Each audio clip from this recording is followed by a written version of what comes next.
Hello, Flat Earth researchers, debaters, and debunkers. I was just going through some recent uploads by Level Earth Observer and came across this video, which is responding to a bit of a back and forth that's going on between Adam, who's a crane operator, and Globe proponents Wolfie6020, who's a pilot, and his sidekick Where's Wally.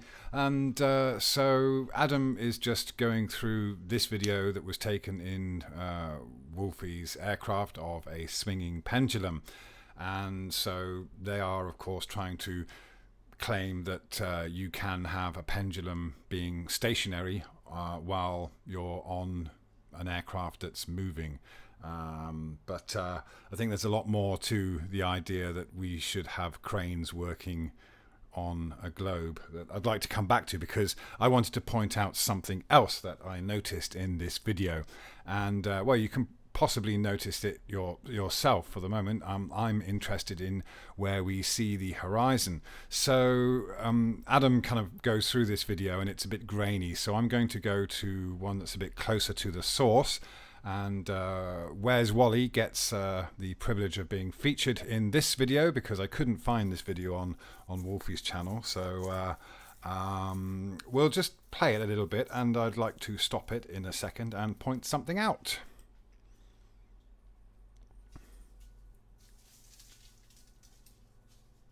Right, so first of all, let's just have a look at the heads-up display and notice what's going on as the camera is raised and lowered in the cockpit.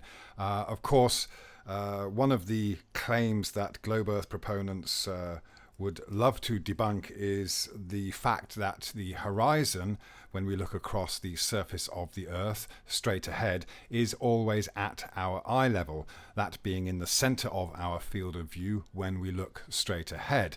And this, of course, is something that immediately debunks the idea that we are on a globe with a fixed geometric dimension.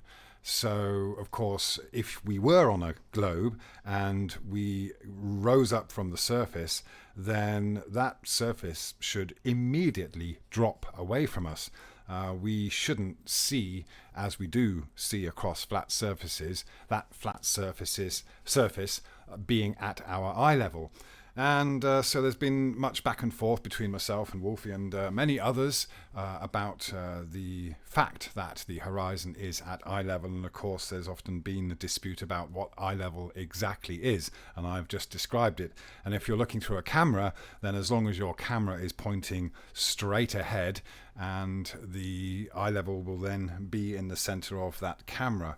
But another part of that argument has been about heads-up displays and the claim that the horizon line on the heads-up display, which you can see here, is always higher than the horizon that we can see in the distance. This is apparently because it all works on globe mathematics. But what we can see here is that as the camera is raised and lowered, we'll see that the horizon stays with us, and the line on the heads-up display also follows us. And so the point here being is that if you wanted to say the horizon line on the heads-up display is always above the horizon, and then you place the camera in just the way that you can achieve that optical result, then you can do it. But what we can see here is as this display is being projected onto this screen, when we are not quite aligned with it, then the display doesn't properly fill the screen. But we can see that the horizon line, or the entire display, is projected onto this screen in such a way that it behaves in the same way that we see the horizon in the background behaving, compared to everything else that's in and around us that's fixed in the cockpit. So just have a little look at what happens there, yeah?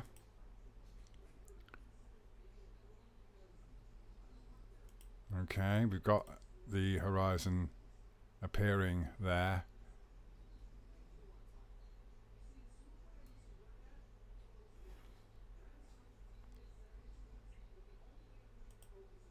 So was that 38,000 feet we were at? Something like that? So that's pretty high up, yeah?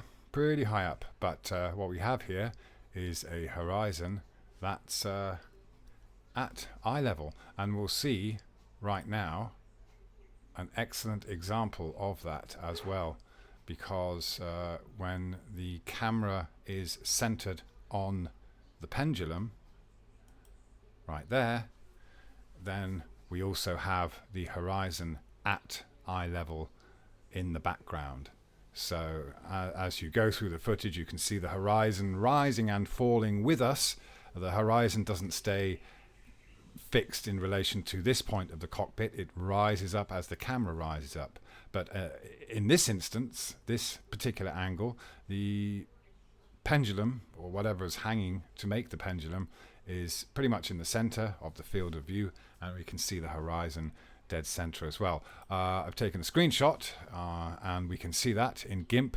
The picture, the full screen image of this was 768 pixels, so I brought this line down to the very center of that, and oops, I don't want to crop it, no, and we can see here that we're going through the center of this pendulum. So the pendulum is in the center of our field of view. When we're looking straight ahead, that is eye level, and the horizon in the distance is also at eye level. Yeah, so let's just go back to the video and see that happening.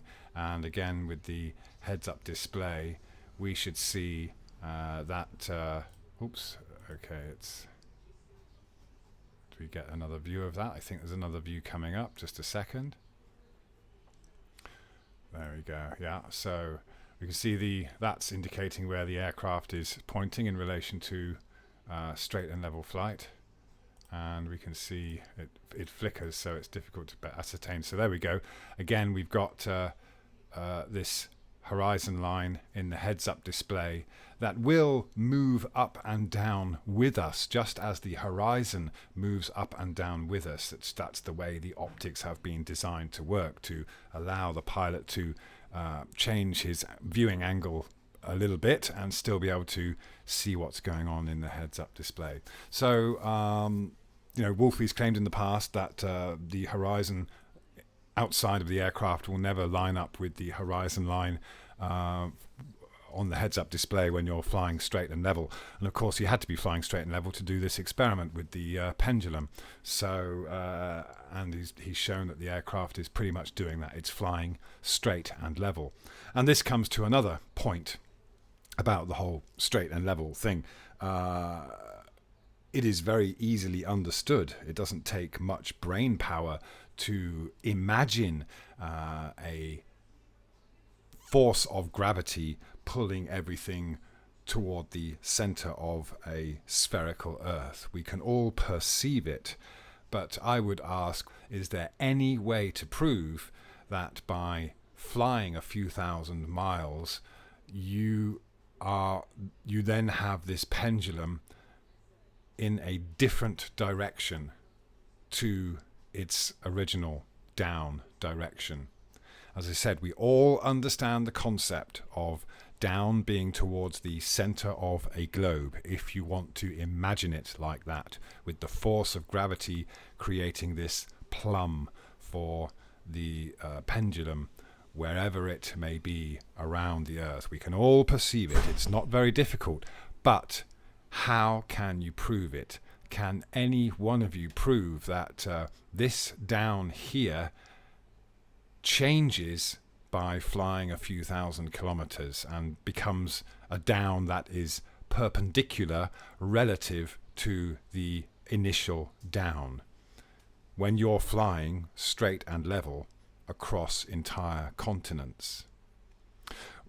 Maps and coordinates and directions mean absolutely nothing, because they are just numbers that have been imagineered to fit a particular model or projection.